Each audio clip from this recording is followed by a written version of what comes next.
Size মোটামুটি যা হয়েছে ভালোই হয়েছে। সাইজের পরিবর্তন হয়েছে, কিন্তু মাছ হ্যাঁ, কি বসা দিছে। মাছের ঘনত্ব বৃদ্ধি দিবে।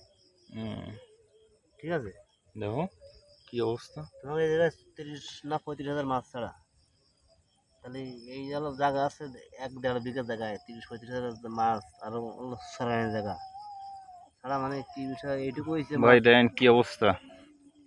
আমরা তো ভিডিও করি প্রত্যেক দিন, এয়ারটা চালাই ভাই প্রত্যেক দিন। আজকে একটু ছিটে ফোটা বৃষ্টি হয়েছে, তারপর একটু রোদ হয়েছে, দেখেন কি অবস্থা হয়ে গেছে। মাছ গাবায় একদম তেনা তেনা হয়ে গেছে। এমন হচ্ছে আবার এয়ারটা চালাতে হবে। সব জায়গা মাছ ভাই,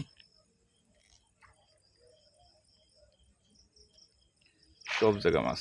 দেখেন কি অবস্থা।